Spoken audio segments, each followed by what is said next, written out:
নমস্কার বন্ধুরা, খুব কম সময়ে কম মশলায় একটি অসাধারণ রান্না করে আমি দেখাবো, যেটি খেতে খুব ভালো লাগবে গরম ভাতের সাথে। বাড়িতে বানানো বিউলির ডালের বড়ির ঝাল রান্না করে দেখাবো। তার জন্য আমি নিয়ে নিয়েছি বেশ কিছুটা বিউলির ডালের বড়ি, আর মশলা নিয়ে নিয়েছি কয়েকটা কাঁচা লঙ্কা, কয়েক টুকরো আদা, আর পাকা টমেটো, আর সাদা সরিষা, আর 3টে শুকনো লঙ্কা। কড়াইয়ে তেল গরম করতে দিয়ে দিতে হবে। তেল দিয়ে দিয়েছি, সরিষার তেল। তেল গরম হয়ে গেছে, বড়িগুলো দিয়ে দিয়েছি। দিয়ে বড়িগুলো খুব ভালো করে ভেজে তুলে নিতে হবে। লাল লাল করে ভেজে নিয়েছি। এবার আমি বড়িগুলো তুলে নেব। বড়ি তুলে নিয়েছি। ওই তেলের মধ্যেই দিয়ে দিলাম কেটে রাখা টমেটোটা।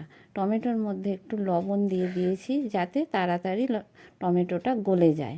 টমেটো গলে গেছে। এইবার আমি বেটে রাখা মশলাটা দিয়ে দিলাম। দিয়ে মশলাটা খুব ভালো করে কষিয়ে নেব তেলের সাথে। এবার একটু রঙের জন্য হলুদ দিয়ে দিলাম। দিয়ে আবারও ভালো করে মশলাটা কষিয়ে নিয়েছি। এবার দিয়ে দেব স্বাদ মতো লবণ। দিয়ে আবার একটু নেড়ে চেড়ে নিয়ে জল ঢেলে দিতে হবে। এবার আমি জল ঢেলে দেব। বেশ খানিকটা আমি জল দিয়ে দেব, কেন বড়িগুলো সেদ্ধ হতে দিতে হবে। বড়িগুলো হাতে বানানো তো একটু দেরি হয় সেদ্ধ হতে, তার জন্য বেশ কিছুটা জল দিয়ে দিয়েছি আমি। ঝোলটা ফুটে উঠেছে। বেশ কিছুক্ষণ ফুটে ওঠার পরে আমি এবার ভেজে রাখা বড়িগুলো দিয়ে দিয়েছি।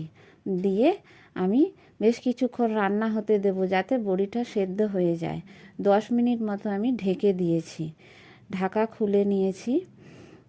এবার দেখব বড়িটা আমার সেদ্ধ হয়ে গেছে কি না। বড়ি সেদ্ধ হয়ে এসেছে। আর একটু নেড়ে চেড়ে নিয়ে আমি নামিয়ে নেব। নামানোর আগে আমি ধনে পাতা ছড়িয়ে দিলাম। দিয়ে এইবার আমি নামিয়ে নেব। একটু ঝোল ঝোল থাকতেই আমি নামিয়ে নিয়েছি, কেন বড়িতে টেনে নেবে।